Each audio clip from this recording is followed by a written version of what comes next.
Hi everyone, welcome to this week's episode of the Lesbian Supper Club podcast. You are joined today by Scarlett, aka me, and my good friend and manager Liv, who I'm sure many of you are now very aware of. Oh yeah. Liv got dubbed my girlfriend last week actually. Yeah, I know, that was quite an honour. Well, it would be an honour, yeah, I would agree with you. Yeah. Thank you. Yeah, it is honorary. Yeah, people were speculating because I was on your stories a couple times. Oh, you're not allowed to be on my stories. No. No friends on the stories are allowed, sadly. No. Me and Liv have had a very hot journey into the studio today. Oh yeah, it was horrendous. I bought a convertible, but the aircon doesn't work. So And we're both wearing trousers in 30 yeah, but to be degrees. fair, mine are like light. You're wearing jeans. Yeah, I fucked up. Yeah, you fucked up bad. You fucked up bad. Do you know what I thought? We've never done an episode together. We haven't. I'm always doing them with Freya. No, because our conversation should not be made public, actually. No. Mine and Liv's friendship is basically built off of building characters surrounding people that we know, friends. It could literally be anyone. And we give them their own sub-character of the person that they actually are, nickname them, and then build like...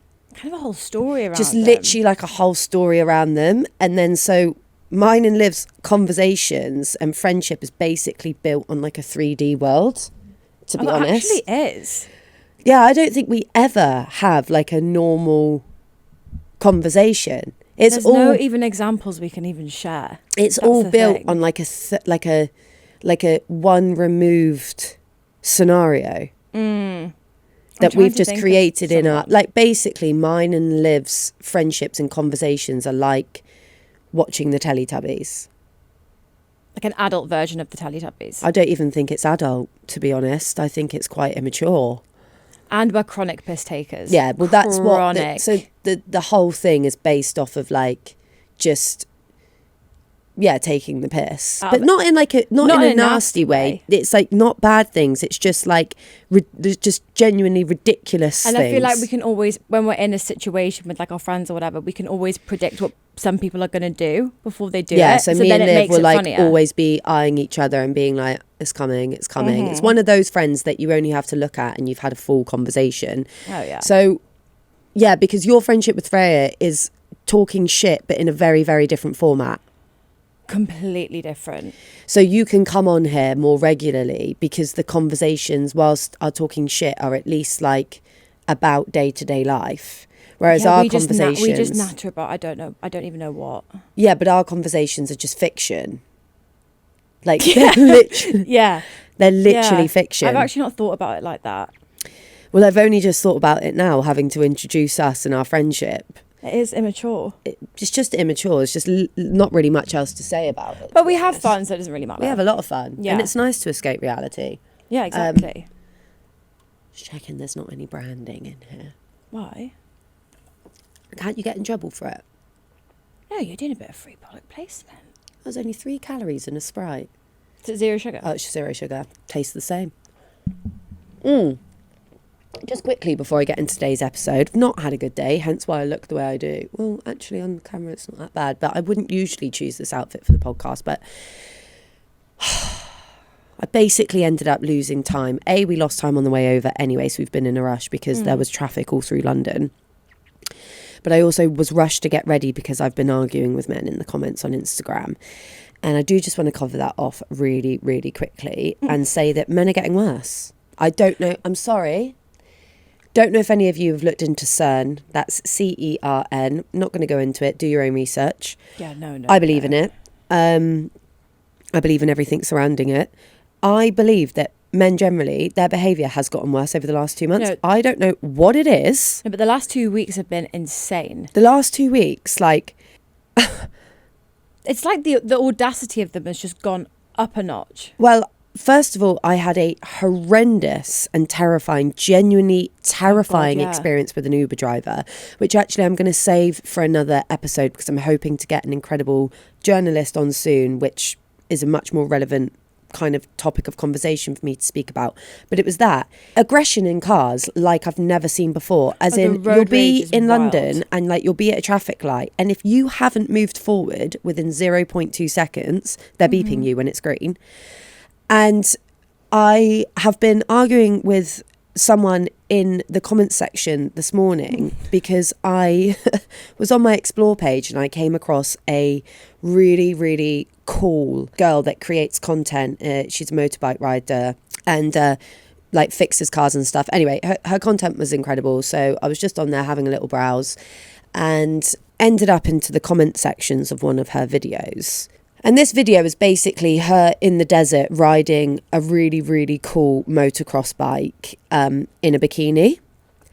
And the misogynistic comments from men attacking this woman's body is just like utterly disgusting. What was the Dr. Pepper comment? That's what drew your attention. Yeah, I'm actually just going to bring it up now.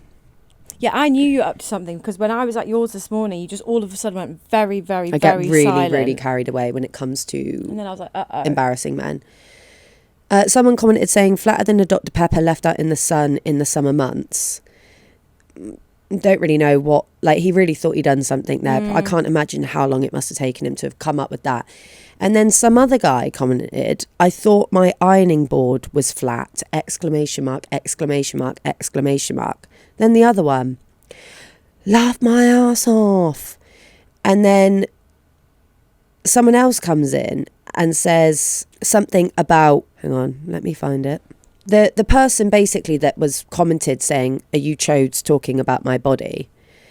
It's quite funny she called them chodes. Yeah, as well. and then one of them went back and said, well, lack of mainly because she's slim. And by the way, has an incredible body.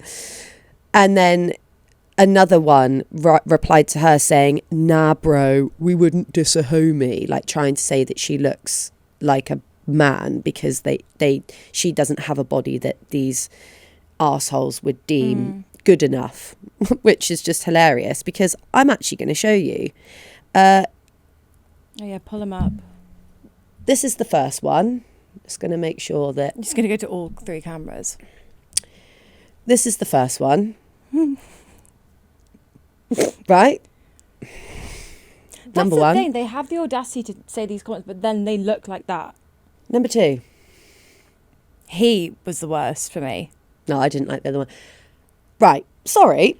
People in glass houses and all that. First of all, the girls, like, not that it matters. It doesn't matter what she looks like. It's literally not your place. And again, I would never, ever, ever, ever go online and comment on someone's physical appearance, ever. But I am going to show these because if they feel the right to go online and do it to someone, then I'm going to do the same. How do you look in the mirror and think, I'm going to comment on this really attractive woman's social media post when you look the way that you do? I don't get it. Like, I don't get it. Who gives them the right? Actually, I know who gives them the right. Society. Everyone's given them the right all the time in history. So I commented back to the first guy that I showed you. Let's just call him Meatloaf.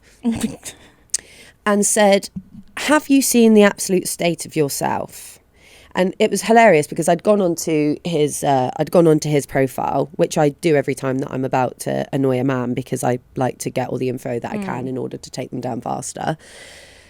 So I was like, have you seen the absolute state of yourself? Go onto his profile and he's got like an inspirational quote about karma in his bio. Oh, it's pathetic. And I'm just like, how do some people get up in the morning and just walk through the world with such severe contradiction? Yeah. Is he the one with the daughter? Yeah. And so I then commented again saying, meanwhile, karma ain't no joke in your bio, but I should have known by looking at you that you're illiterate because, you know, clearly he doesn't have the mental comprehension to think if I'm quoting about karma in my public profile, I probably shouldn't be leaving negative comments underneath someone else's profile because the very basis of karma is that what goes around comes around. Because they're fake. And you know what? I'm the bitch that came around. Well, exactly. I am his karma, and now his karma is his face being public on this on this podcast. So he then comes back to me. So I write a comment about him having karma in his bio. I genuinely, I don't know, I do know I do it. I do it because it actually matters to me to do this, which I will go on to in a minute. But I do often wonder how many brain cells I have to sacrifice in order to engage with these people. So Probably a after I few. do have to engage into some light stimulating reading in order to rebuild the neurons that I don't have think lost. you went into like stimulating reading. You Actually, I went into some quite deep legal readings some after legal that stuff, about so- some other things. Yeah, yeah. I did. Well, there you go. Regained my consciousness. So he comments back saying, as in giving back to charity with a thingy face, because prior to the karma quote, he's also got the audacity to have a charity link in his bio. Oh no. Yeah. Oh. Took time to not your, Y-O, time to, I'm assuming this is meant to say reply, but it's spelled R-E-P-Y. Oh God. Acting like your phone ain't with you 24/7. Huh? Girls are so... Is he high? He's then obviously gone on to my profile as well, looked at my profile, which, do you know what? I'll give him credit for, because that shows some mental ability. So he's gone on to my profile, looked at my profile and seen that I don't have boobs, right? Fine. Oh. So then he's come back and said, yes, I've seen myself. I have a chest. Slam dunk. You also can just imagine him like Oh, typing and then he's- like posting it, being like, yes. He thinks he smashed it. Then I go back on his profile and see that he's got a daughter. So I reply saying, ew, you have a daughter. And then I said again to his comment where he had multiple spelling mistakes and didn't make a single thing understood. Didn't catch a single word of that, mate. It's okay, just say you're gay. Because it's like, if you're hating on women's bodies that much, There's something you're not saying. you're probably gay. Yeah. And then to him saying, yes, I have seen myself, I have a set chest. I responded and said, I can see that. Go and get your estrogen levels checked. Nice. Which I thought was actually a smash.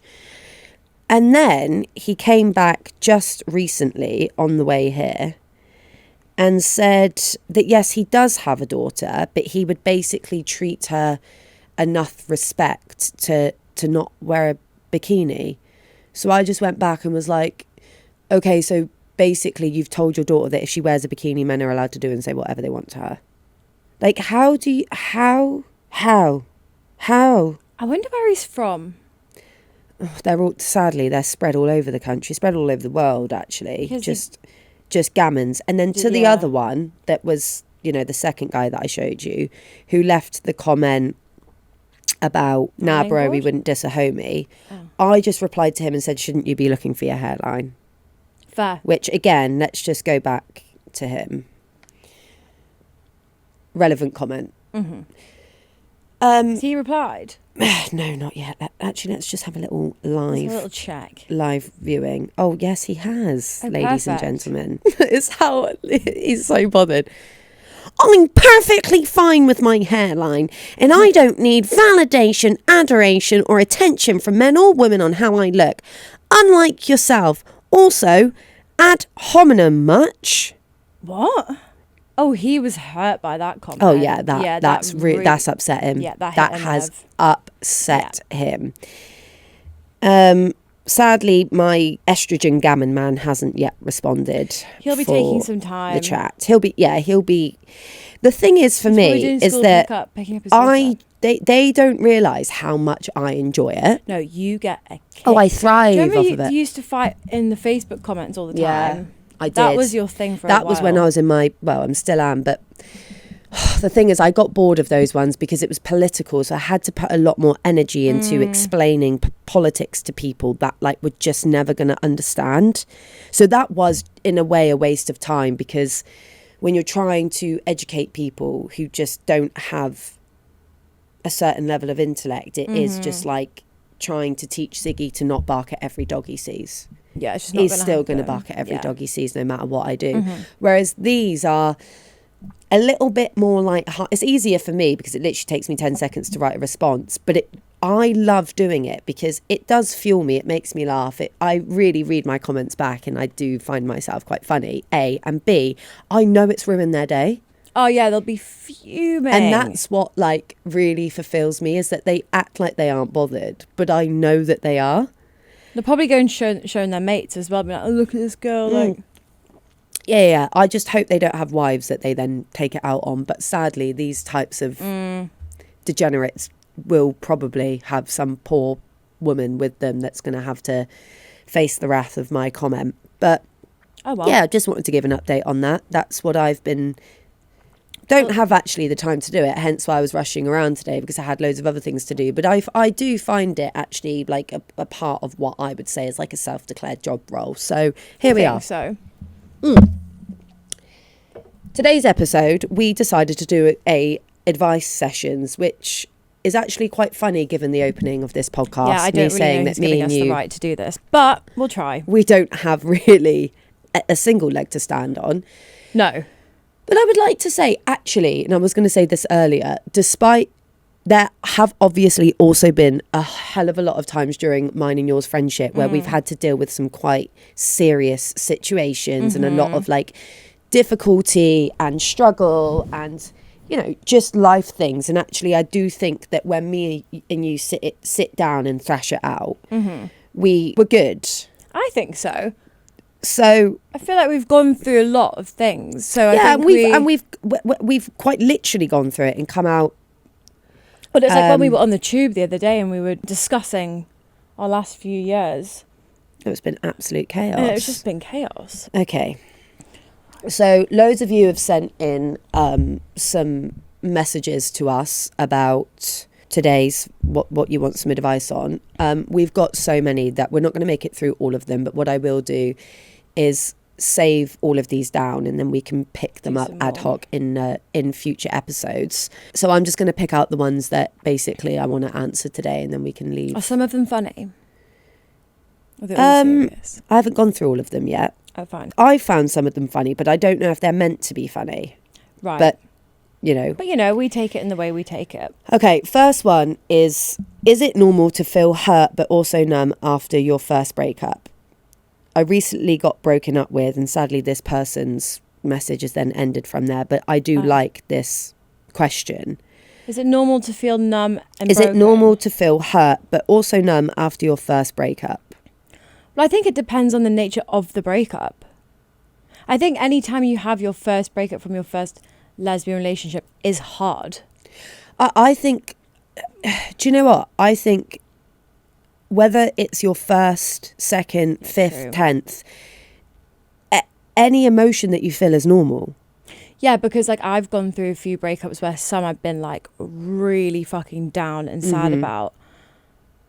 But then others I was like, that was the right decision. And I wasn't wallowing. I just got on with my life. Exactly. This is what I mean. It's like, I don't think there is any right or wrong way to handle. There's obviously better ways than others, but I don't think there's any right or wrong way to handle or process or deal with emotions coming from, you know, a breakup is don't want to sound like dramatic here, but is actually based as like quite a traumatic life event. It is. And so I think it's absolutely normal to at first feel numb. I actually think that that's a feeling that so many people probably would describe initially, because you go into shock. Your body goes into shock, and a side effect of shock will be feeling numb. And was this person broken up with? Yes. Yeah. So again, it's almost like a level of shock, right? Because the person who's doing the breaking up has already kind of processed that in their brain and come to terms with it. Yeah. Although it doesn't necessarily mean it's easier, because there's a whole other side of things where having to hurt someone else is an extremely difficult and painful thing. And I don't think that gets spoken about enough. It's always kind of the person who's broken up with is the victim. And I don't think that that's fair, because I've been on both sides, and both sides are awful for very different reasons, but hurt equally the same. I mean, I've been broken up with a couple of times. It's horrible. But with my most recent relationship, I was the breaker-upper. And I was riddled with anxiety. Yeah, it's hard. It's horrible. Like the build up to it, knowing that you're gonna go do that, you're hurting someone, changing someone's life. Really, it's horrible. I did do it, and I was met with it. Okay, so imagine spending all that time agonizing, and then it was just. Do you remember?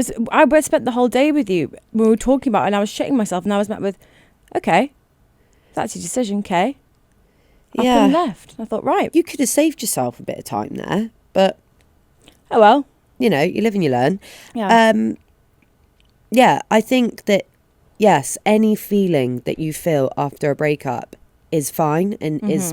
Valid. And the only advice I can give on that is, like, let yourself feel the things that you want to feel. Go through every emotion that you need to go through. Rely on your friends. Rely on your family. Start doing things for yourself. Focus on yourself. It's such a load of cliche advice that I'm giving here, but it is genuinely so true. Yeah. the truth. Like, there's nothing else that can be done. You just have to feel it and then find a way back to yourself. I think you can, like, allow yourself to have some time to kind of, like, wallow in it and feel sad. But then I think you just naturally get to a point where you're like, okay, no, I'm going to get up and I'm going to crack on. Yeah. And life moves on. 100%. I've got this one a lot, so I'm just going to tackle it. Long distance relationship advice, worth it, and for how long? First of all, there's so many layers to this. And I know that a lot of you, well, all of you that ask this question will be referring to my current relationship. Firstly, I can literally get there in under half a day. And secondly, it's a 1 hour time difference. So it's completely different to someone living on the other side of the world. So the first thing I want to say is there's so many anomalies to this. Time difference is a huge one, and length of time to get to someone is also a huge one. Would I do a long distance relationship anything above probably maximum a 5 hour time difference? No, I wouldn't. Just because I think that there is just, no matter how much you love or care about someone, there's so much, sorry, I'm realising what I'm saying, no, but it's fine. There's so much impracticality that comes with that. And I'm not saying it couldn't work. And I'm sure it has worked. Actually, I know it does. I've heard from so many of you. So many people have done it and it's worked for them and they've made it work despite all of the difficulties. Personally, for me, I don't think that I could make it work. Just given now by how busy I am, having to square away specific set times every day. The nature of my job is that there's flexibility in the way that I basically work for myself, and it's on my terms in terms of I'm not bound to an office, but we're always on the go. It changes every day. You can't predict plans change every day. For example, I was meant to be going to Greece for a certain period of time at the end of the month, and we got an email today, and those dates are now changing. Yeah. So I would find a long distance relationship with a long physical distance, as in to get to that person, and then a time difference of quite a certain amount of time. Difficult. Because I suppose you could like be like, oh yeah, like we'll schedule in a call at 6, but like say for you and I, for example, our days, we can't plan a day. No. It completely changes. Yeah. And so I think I would struggle with that. Do I struggle currently? Not really, no. And I know so many people, again, like, I just want a side note to all of this. Like, some of you are so boring. You're just so boring and annoying, and I think a lot of you need to grow up. Just losers, just absolute losers. Losers. Can I just, like, again, side note here, some of the stuff that I get sent is actually appalling, like genuinely appalling. Like, you should be ashamed, deeply, deeply ashamed of the person that you are. I also like when we see some of the stuff, I'm like, how have these people got nothing better to do? I don't know, because as I've said in a previous podcast, like, I genuinely can't relate to you. No. And I don't want to. Like, yeah, I've sat there so many times and had that thought to myself, but it can only get me so far, because I'm not, I never will be that type of sad, pathetic lowlife. A, you're horrendous. B, can I just say, don't necessarily stop there, because the content you provide us is... Oh, some of it's great. We actually say in the group chats, it's electric. Because it is electric. Like, so some of them you're absolute just horrible people though. Yeah, but we are still, but at the end of the day, we are still genuinely laughing at them. Oh yeah, like, because I'm not. No one, by the way, no one's crying over your comments. Just you can keep FYI. going. I promise you, when I lay my head down on the pillow at night, I go straight to sleep.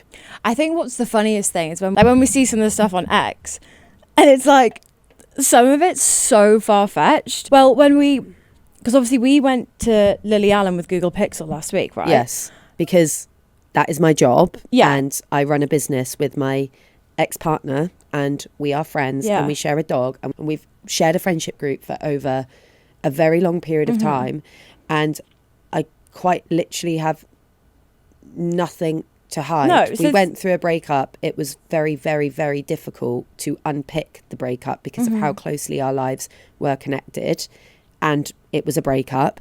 And then it's been nearly 2 years, and we have both moved on. Yeah. And we are friends. And you know what? I feel like it's so nice being friends and having peace in your life that I'm not going to apologise. No, but these people can't seem to comprehend. Like, no, because again, like the people at the start of this conversation, lack of intelligence in all forms. I can't wait for them. They're going to rip us for this as well, which I don't really care. But anyway, like I was saying, when we went to Lily Allen last week, popped into Tesco to buy ourselves a little drink. You bumped into someone. So you were chatting to a friend. I bumped into a friend of a friend. And Freya took a photo of me and Freya in the self-checkout screen, right? Fine, put it on a story. Then I saw on X some person on this stupid account, which I just think is the most Don't name the account. No. They'll get their 5 minutes of fame, which is what they so desperately want. And they'd zoomed in so heavily on this photo of me and Freya on a picture of the back of someone being like, see, look, they're together. And then I looked at the image because at first I couldn't work out where the fuck this image was from, realised it was Freya's. And then I was like, I looked at the outfit and I was like, that's not even Scarlett. It's literally and I was like, me. They thought they Side hit note, so hard with that. Side note, I was there because I posted I was there because I was there with a brand through Lesbian Supper Club, my podcast. Hiding. And Freya was there posting with the brand, which had already come out pre this security photo coming out. So I don't really know what they think that they've uncovered, because we've literally already showcased that we are clearly in the same space, because we are at a brand event for the podcast that we co-own and co-host. Yeah. And like everyone in our lives is aware of that. And like the situation, the dynamic, and the great dynamic you've also I don't even really care who isn't aware. Like, I don't have to answer to anyone, and people may say, well, you've got a public profile. I still don't owe anyone an explanation on anything that I don't want to talk about. And what I'm not doing here is I'm not actually explaining anything.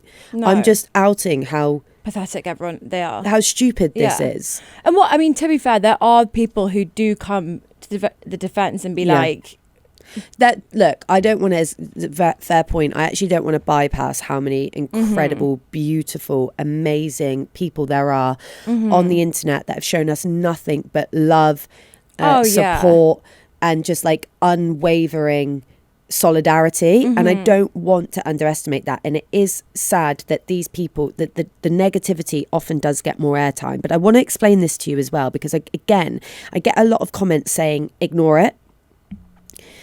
I don't want to always ignore it. And that is a choice that I make. Again, listen to me. It actually doesn't take much from me to call these people out and to embarrass them. And every time I do it, I embarrass them. They either delete their tweet or delete their comment, and then they go and hide and block me from their profile or hide me. I've won then. Yeah. I've won. Yeah. Because you've blocked me, but I can't see anything, so you're talking into the abyss, because you've done me a favor. I was going to block you anyway, but so whatever you wanted to initially achieve, you've now lost. And that's point A, is that it doesn't really take from me to do that.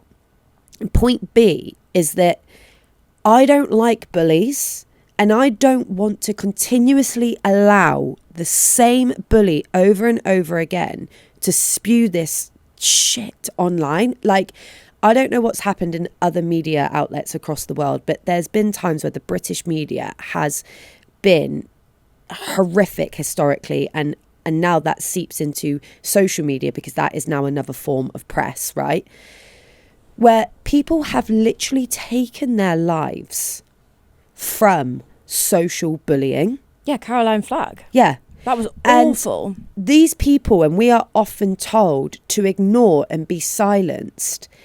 And whilst I understand that sometimes giving these people a reaction is what they're after, I'm also the person that I am. And this whole podcast and my whole persona is about calling out things that I don't think are right or injustices and that are wrong in the world. And so, no, I don't always just want to sit back and let it go over my head. No. And so many people in my life say, Scarlett, ignore it, ignore it, ignore it. I mean, First I've of all, said it to you as it's well. not easy to always ignore because it literally shows up. So when you go on your social media, when it's looking at you in the face, I can read a full sentence in under half, like probably in 0.2 seconds. So even at a glimpse, I can see the full sentence. I can't always ignore it. It's not that easy, A. And B, it's a choice of mine to want to stand up for myself and react to these people in, not all the time, but in the days that I choose to, in the moments that I choose to. And I will continue to do that because that's what works for me. Yeah. Other people might decide to ignore it, and that's fine. They're allowed to handle it in that way. But I want to call out people for their injustices. They should be, and the things that they say, and I want them to be embarrassed, and I want to show them up, and I will continue to do it. And if I need to, I will. Yeah. Sorry, massive digression there, but just wanted to get that out. So long distance, everyone grow up, but long distance relationships. Off the back of that, I don't like to cause problems in my life where there's not problems. So if I meet someone and I meet them, and they are not in the same country as me or whatever that is, I go into something with my eyes wide open because otherwise what's the point? And so I make decisions on my life based on what works for me and what doesn't in the moment. I'm not then going to make a decision based for me in my life and then cause a problem about it because I've made the decision, and you're aware of and I'm aware of what comes with it. And this goes beyond long distance relationships. It goes, if you meet someone and however they show up is how they show up, you have a choice in that moment to accept the person that you meet and the circumstances surrounding them. And that's not to say we can't all encourage people to grow and evolve, but let's just say on the big things, who they are, what they do, where they're from, whatever that may be, you make a decision to accept that person where they are and who they are and what they are. If you cannot do that, don't get into a relationship with someone. If you cannot accept them, don't get into a relationship with them, because otherwise you're just going to end up causing a problem, creating a problem, focusing on a problem, fighting, and you're going to break up anyway. Yeah. So genuinely, there's not a lot in a relationship for me that someone can do or want or be unless it was directly impacting me, unless they were controlling, trying to take away parts of my life, or they just generally weren't a nice person, those types of things. But if they want to go away with their friends on a 2-week holiday, or if they want to go and travel for 3 months, or if they want to take a job somewhere, okay. Yeah, fine. Do what, like, if I love you and I'm with you, why would I don't understand why would I create a problem out of it? And this is where I think so many people, again, are going to be like, oh, it's because you don't care. No. I'd be like this with anyone in my life, friends, family, anything. I want people in my life to do whatever makes them happy, whatever that takes. And if they lose me or I lose them during that journey of them finding themselves and making them the happiest version of themselves, then I'm also able to accept that it wasn't meant to be. Yeah. I'm not the type of person that wants to create a problem out of something happening just because it doesn't serve me. Yeah. Do you know what I mean? Yeah. And I think this is the thing with long distance relationships. If you meet someone and you're apart, make a decision at the beginning that you're either going to make it work. You can have problems about other things that you weren't aware of, but the long distance itself, you either make it work or you say at the beginning, this isn't going to work for me, and you don't get into it, because what is the point in getting into it and then saying I'm struggling with the distance? You have to be aware that you just have to be so aware that But you knew what you were getting yourself into. Well, it's like my situation right now. Like I'm currently dating someone who, granted, is in London right now, but actually works and lives on the other side of the world. And that whole time since she's been back, I've had to say to myself, well, they're going back. Yeah. Because what's the point? Yeah. I'm not going to live in a bubble and be like, oh, fuck. Or you're not every day going to be going, oh, you're going home soon. Oh, you're going back soon. Like, what's the point? You knew that when she came back. Exactly. So you've had to go into it with your eyes open and think, I'm going to make the most of this scenario. And then what happens at the end, we'll deal with at the end. But what's the point in every time you see her having a conversation or going over the fact that she's got to go back? Yeah, because it just jades the time you've got. Waste of time. Don't. You should have said I would have said to you as your friend from the beginning then, why are you seeing her at all? But exactly. Absolute waste of time, waste of everyone's breath. And that's the thing. It's like, when she goes back, like, obviously fine. I don't know how I'm going to deal with it. You haven't made a decision, yeah. Like, I don't know how hard I'll find the time difference and the thing. Because I'm very much like one of these people, like, I do like my partner to be near me. Yeah. I'm just like that as a person. Yeah, and it is far. It is. It's logistically difficult as well. Take feelings out of it. It's logistically difficult. It's a long flight. I think for this, actually, it was funny because I've just said don't get into something, and I'm going to give you, if you know these things at the start, and I'm going to give you some different advice. You've never had this experience before, so at the end of the day, you're not going to know how you feel until it happens. The only thing I would say to you as your friend is that when she goes, don't have the same conversation over and over again. If after 1 month, 6 weeks, 2 months, however long it is that you find that this is difficult, you're going to have the conversation once, and then that'll be the last time, because you can't say every week, oh, this is difficult, oh, this has been another hard week. You can't ruminate on it being hard when you just have, if after 6 weeks or 2 months you think this is actually too difficult, at that point you just have to make a decision, because otherwise you will just be them repeating a cycle, repeating a pattern and repeating a conversation. You might surprise yourself and think, actually, do you know what? This really isn't that bad. Which is a 50-50. You don't know. Well, the funniest thing is... Because you think you know yourself, but sometimes when we're thrown into new scenarios, we surprise ourselves. But I was speaking... Melly came around yesterday and she was asking me about it as well. Melly is our very evolved friend. Very evolved friend. She'll love us saying that. Oh yeah, we need to text her. But I think like it's fair to say that given the amount of money she's probably spent on therapy. So yeah. And she was asking me like how I'm gonna find it, like when she goes and blah blah blah. And again, I was just like, I'm just gonna have to see, like, I don't know. Then she was asking me about the time difference, and in true Melly avoidance style was like, it's pretty perfect. She was like, because when it's the end of your working day, her day's starting. She goes, pretty great. Well, yeah, Melly would say that. I literally just said our very therapized friend Melly, who just outs herself. Freya was like, Freya literally piped up and was like, spoken like a true avoidant. Yeah, nice literally. On Melly. Okay, maybe we've not painted Melly in the best light there, but I understand what she's saying. But yeah, she's saying that as a joke because she knows that that's actually horrendous.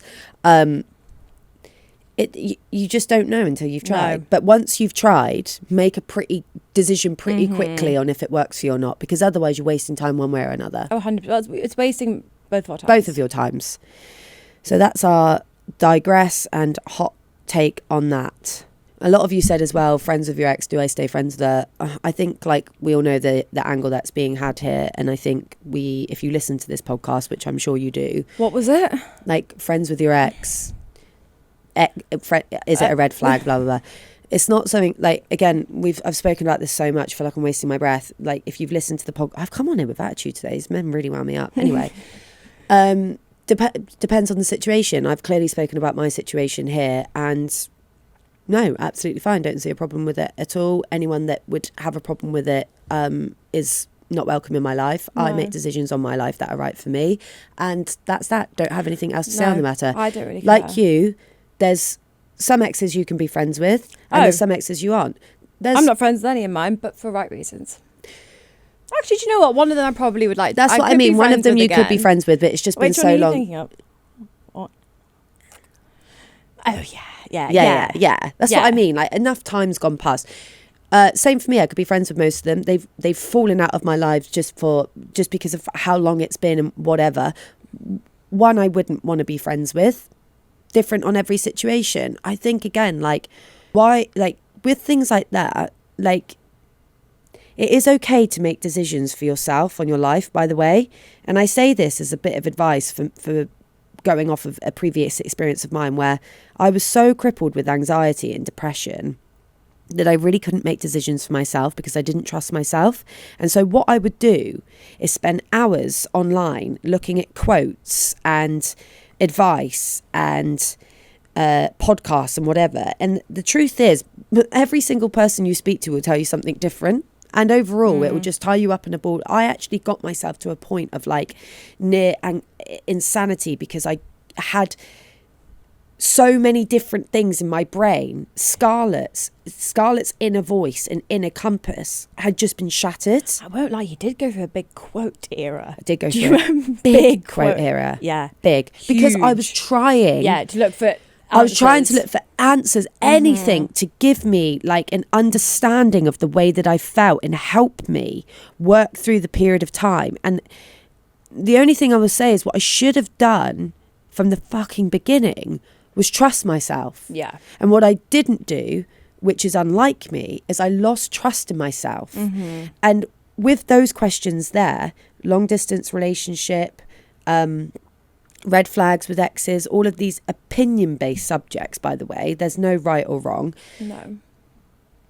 Trust yourself. Do what works for you. Exactly. It's like, I think the problem is there's too many people have opinions on things and like to put their 2 pence in. And it's like, you're your own person. You make the decisions for yourself. Yeah. Yeah. This one's actually quite funny. Advice on still being in love with your maths teacher after 5 years of no teaching / seeing her.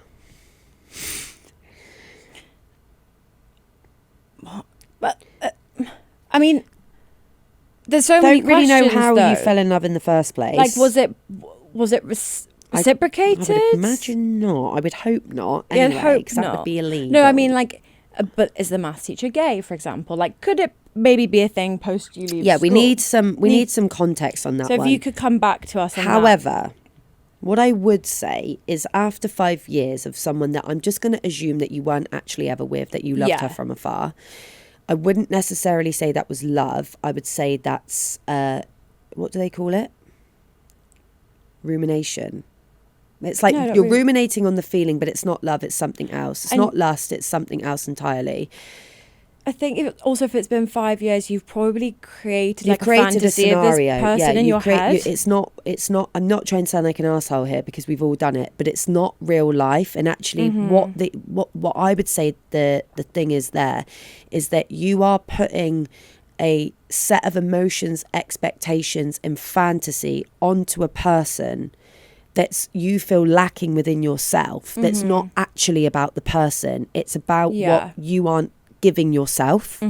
So what I would say there is that if you work on yourself and finding happiness for yourself and something else that fulfills you, probably not a relationship. No. I don't know if you're in a relationship. More like what do you think this person can bring to your life? Yeah, if you do some deep introspection, there'll be something that resonates with that person. There will be something that resonates with that person that maybe you feel you don't have. And that's what you need to find something to work on then for yourself. Yeah. And that will probably help resolve the feelings that you have put onto this other person.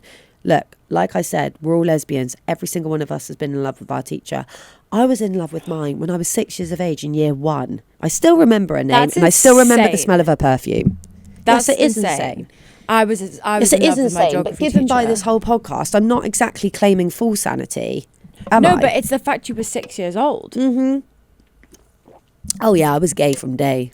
To be fair though, that I was always like, there was certain teachers like I didn't know at the time I fancied them. Oh, come on. We all loved Miss Honey when we watched Matilda. No, but like when I was in school, I mean, like I always had like, there was some teachers that I just obviously liked. I didn't fancy her in the I normal know way when that you we were fancy 6-year-old, people you now. weren't thinking that you wanted to shag Yeah, her. but I you like almost idolized them. her. Yeah. I was like her, and then and then another one, my geography teacher when I was in year 8. I loved my geography teacher. She had such a good name as well, which I'm not going to say, but shout out Miss Bailey, who was mine. Love her. All right, okay, shout out Miss Bennett. Great name. Oh, Bailey and Bennett. Great teacher names. Classic. It's a classic. The names match their aesthetic, by the way, just in case anyone's wondering. Yeah.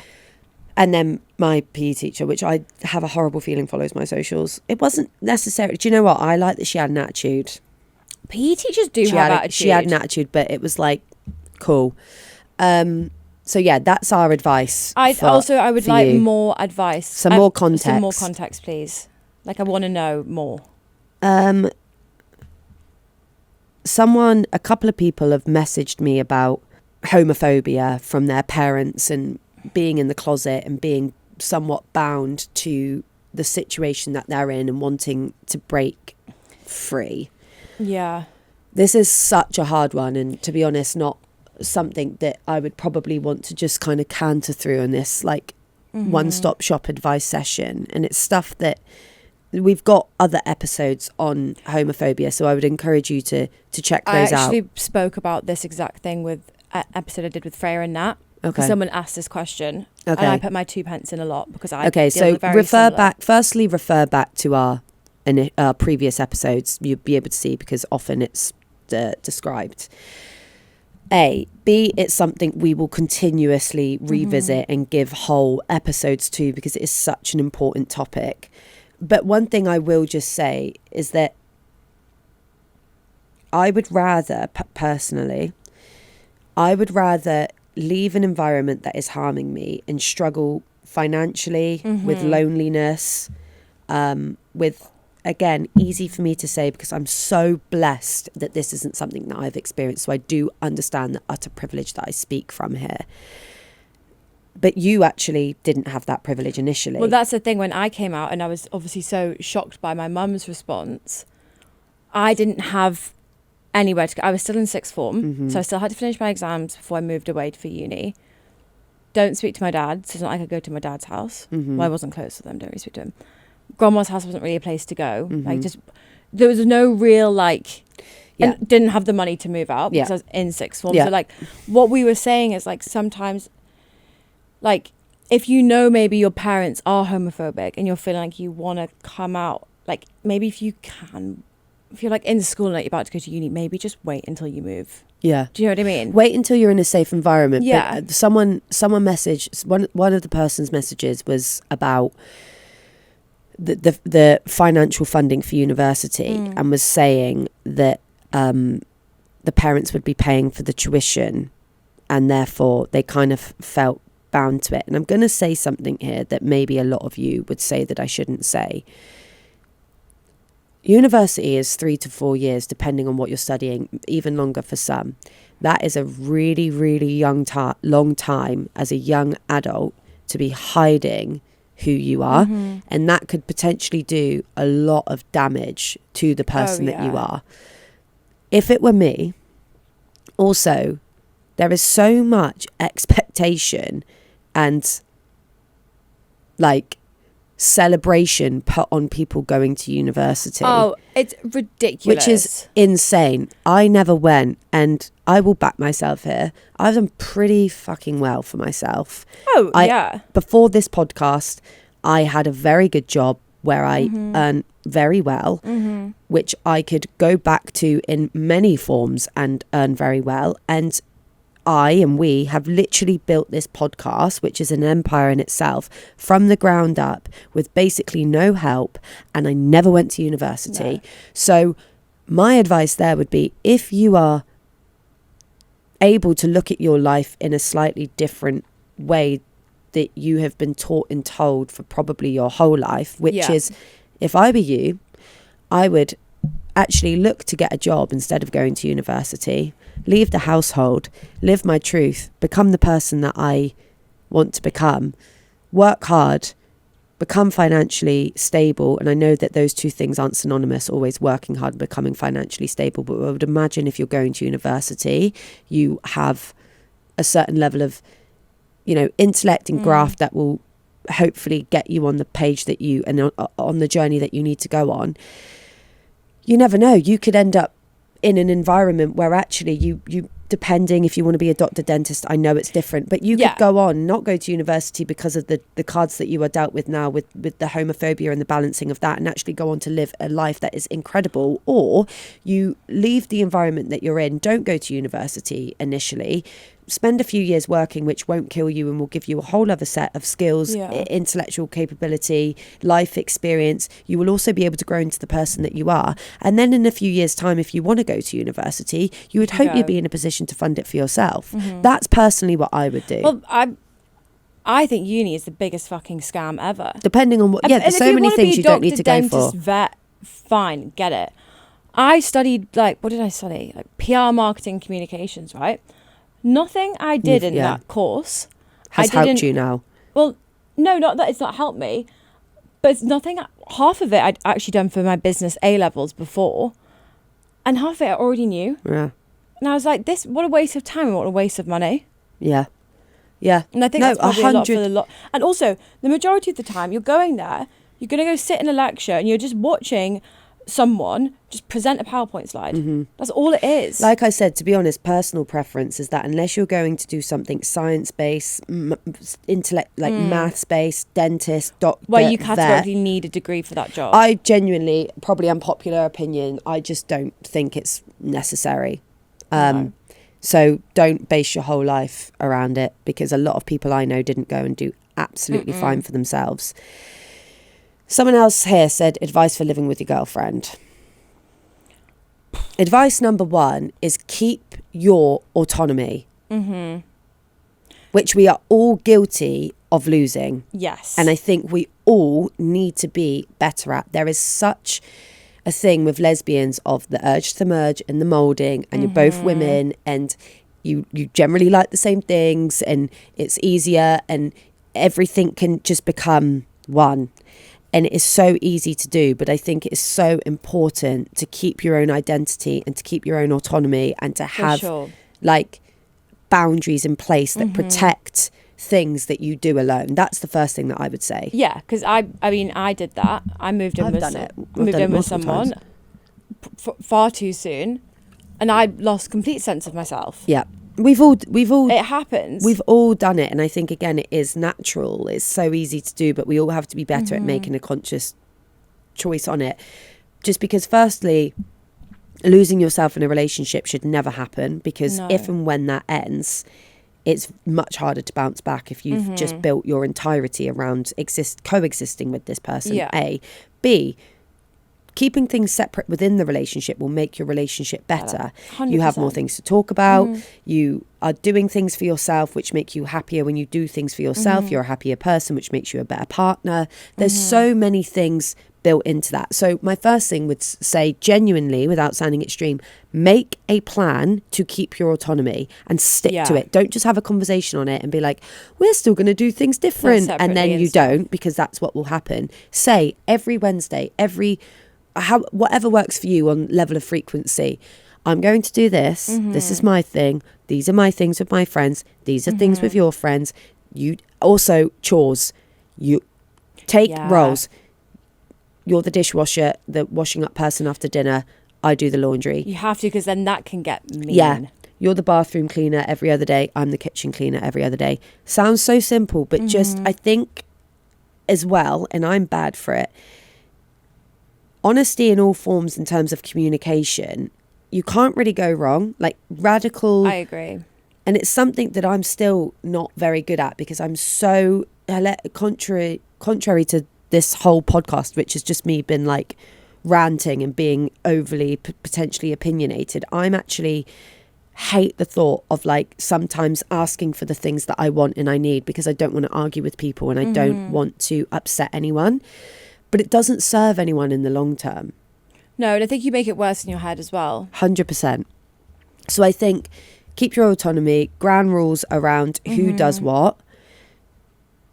It was Char actually that said it on a podcast, like radical honesty, even if it's sometimes a little bit painful, is better than holding things in and then it ending in a blowout, which it will do eventually. Yeah. I think as well, just knowing like it's 100% the right decision to move in together. Finances as well. Yeah. Make it as equal as possible, and don't take on, what's the word am I looking for? Financial provision for someone else.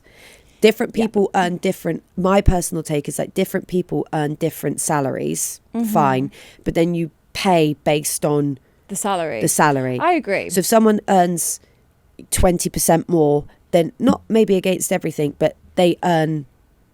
They then chip in a little bit more, just so the balance is there. And then keeping get that balance to a point where like you could be on a similar level with salary, so then therefore, yeah, rent, utilities, you can get split back. Equally.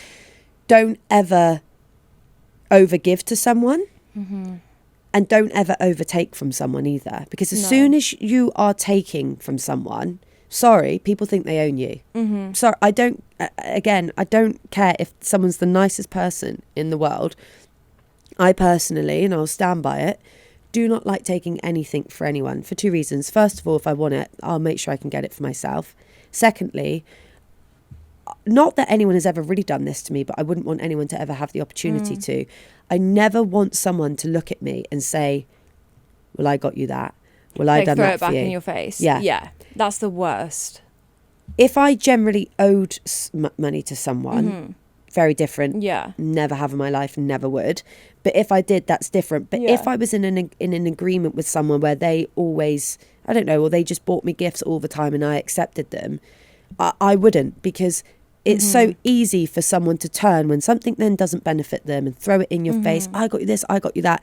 No, I'm not doing that. We're not having that discussion. So I think just making sure everything is as fair and as equal and as spoken as possible.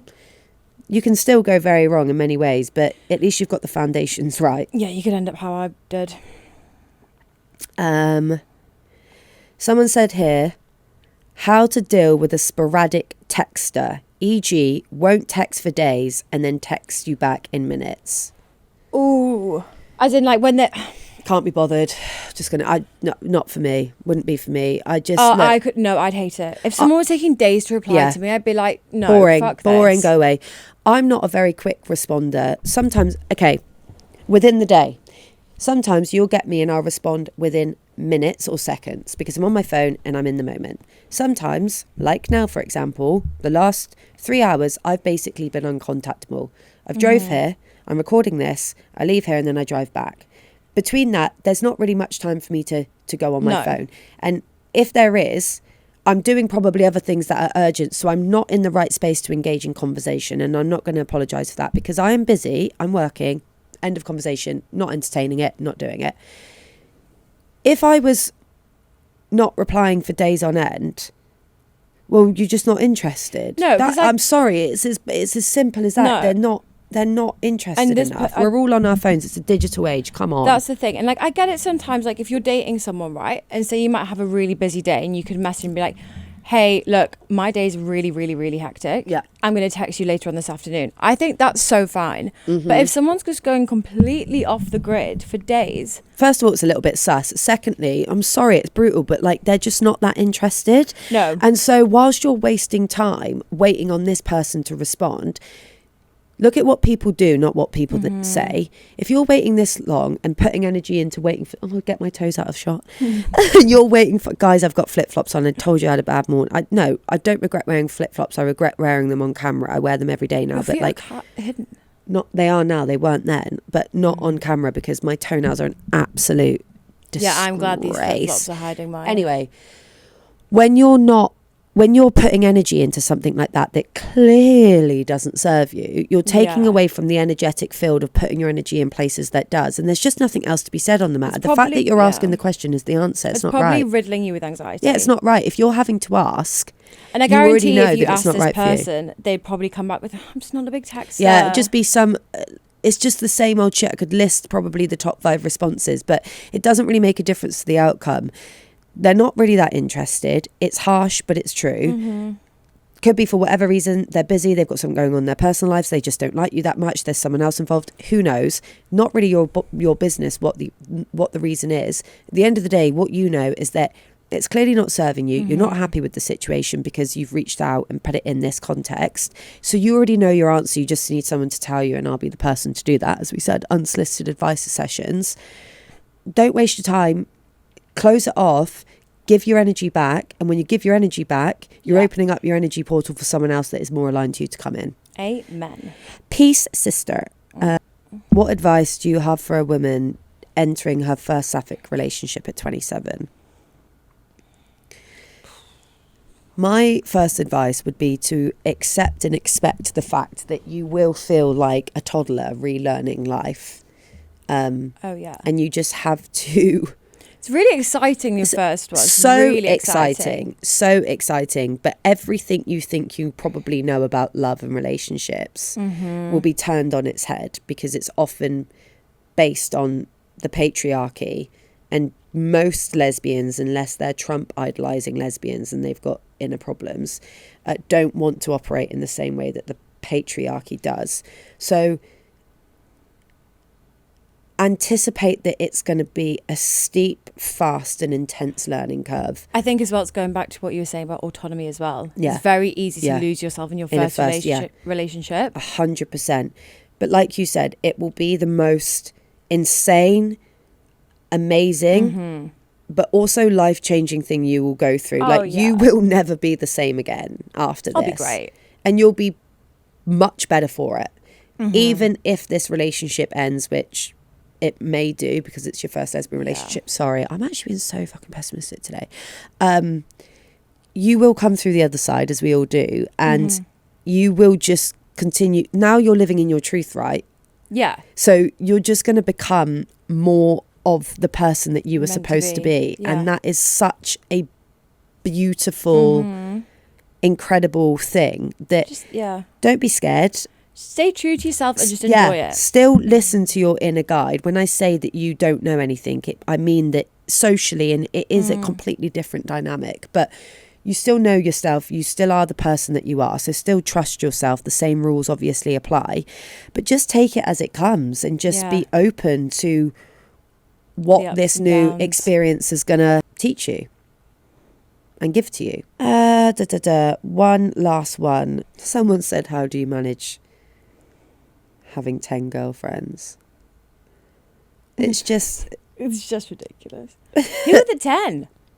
I thought I was the second one. Well, you're disappointed that there's more after you. Yeah, I feel betrayed. I feel really betrayed. I don't blame you, actually.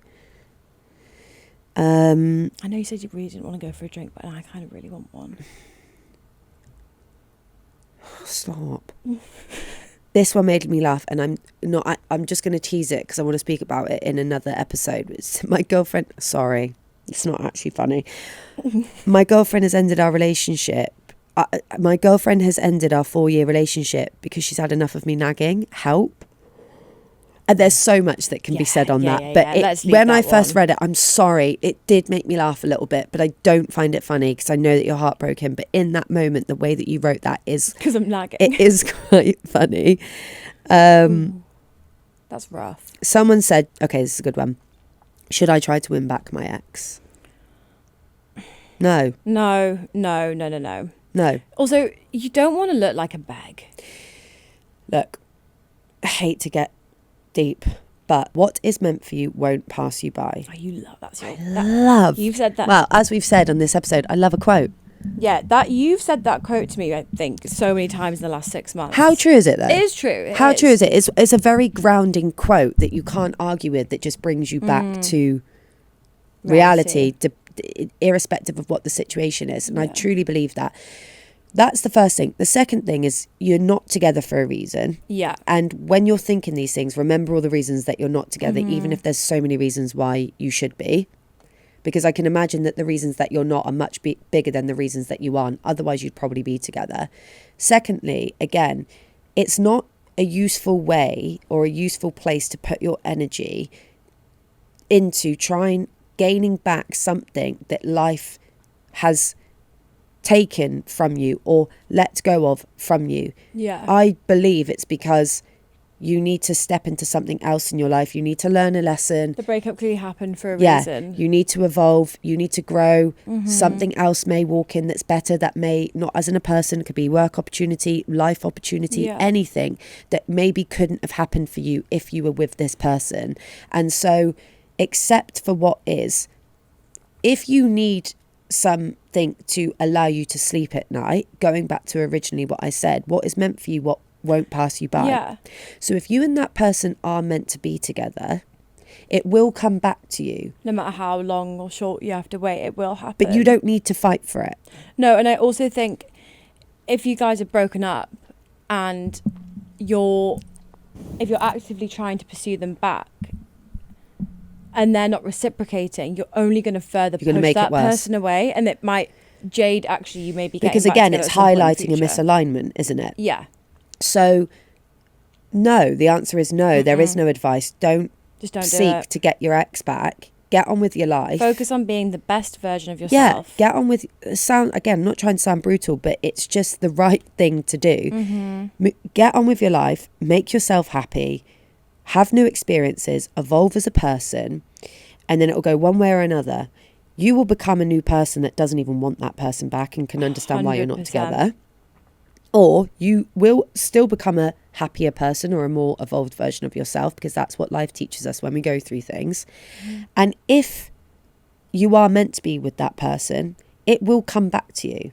But also with us saying this, don't be like, oh, well, once I'm happy, then it could come back. Yeah, you can't sit in that mindset, because if that's all you're focusing on, thinking, oh, well, if we are meant to be, we will get back together.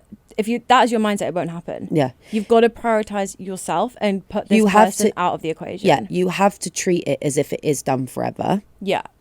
And that will allow you to really move on. And then, like I said, though, it's just a little reminder to yourself. It's not holding on to hope. It is just that what is meant for me will not pass me by. Repeat that to yourself when you are ruminating and you're struggling and you're spiraling. That means in any capacity, whether they're meant for you or not meant for you, it's a nice grounding technique that if you need to when you're spiraling, just believe in that. And then you hand it over. Maybe you should write that on some art, what is meant for you won't pass you, and put Scarlett pull out at the end, and then you could post it. No, because it's not my quote, so I'll get done. But you can maybe tweak it a little bit, so then it's yours, and then you can post it, then people can put it as their screensavers. No, because it will already be online, because that's clearly where I've got it from, Liv, isn't it? No, but I'm saying you could tweak it slightly so it's your own version of it. No, because IP says 3 things have to be different, and I don't know. It's already perfect in its own form. Fair. Trust, I also have a lot of my own quotes, which I'm sure people will probably use from this podcast that I don't even know about. I think so. Yeah. So I don't need to take someone else's. So yeah, that's ending on that. It's just, and this goes for basically all of these situations, it's just use your inner compass, work on yourself, go to therapy if needed, do what's right for you always, speaking your truth, even if sometimes it's hurtful, and let's all just work on becoming the best versions of ourselves, and then life should evolve and unfold in the way that it's meant. And we can all sleep peacefully. I think everyone just spends too much time ruminating on the negatives 100%. of life. When actually, taking all the negatives, life is pretty good. Well, we don't know who's listening, but applying to ourselves here, and actually to the people other than the ones struggling with the entrapment of the homophobia surrounding them. These are not world-ending problems. No. They're hard problems, and trust me, I know how it feels to sit at home or sit in any space with some of the submissions that you've put today and how horrendous it is. But I can promise you there is always light at the end of the tunnel. 100%. You will always end up looking back and understanding. And if you don't at the moment understand, it's just because there's a little bit more work to do, and that's okay. It's so, when I came out and my mum was being horrendous, I did not see how that would ever my work life out. would ever get any better. 11 years later, if I told myself 11 years ago, by the way, this is what you'll be doing in your life, fine. Yeah, I'd have been like, never believe what it. The fuck? Yeah. And it's the same for me. When I was in the depths of my depression, sat on my bed at 3 a.m. in the morning, talking to my dog, saying to myself, I genuinely don't know how I will ever not feel this way. Yeah, and I'd almost just actually accepted, because it was easier than fighting it, that was just then going to be you were just like that forever. I genuinely thought I had damaged myself so much that I had to just go into acceptance, because I didn't even have the fight to fight against it anymore. But at some point, it did just start to get better. It does, and without now I am realising. so much better. Yeah. And I would never, ever, ever want to go through that period of time in my life again. And I'm not going to say I would actively do it again to learn the things that I've done, but I'm grateful for how it pushed me into who I am now, what I took from it, and actually what I've built from it as well. Well, just everything's a lesson really in life, isn't it? Well, look at you now with the quotes. Well, there you go, girls. There's one from Liv. Put that on a tweet. Yeah, there you go. So that's my new merch line. It's just all my quotes, basically. Cool. Well, I hope some of you found that useful, our ramblings and my rantings, as usual. We should do a part 2. We should do a part 2 because there's so many more. Thank you, everyone, for listening today. As usual, please comment, like, follow, subscribe, engage, interact with us on all forms of social media, wherever you get your podcasts. Every little helps. That's Asda price and all of that. Yeah. You can find us on Instagram at Lesbian Supper Club Pod. Every little helps is Tesco, just by the way. Oh, Freya, can you cut that? Yeah, thank you for listening today. We're now going to go and get back in the hot car and swelter our way home. And we love you, and we will see you next week.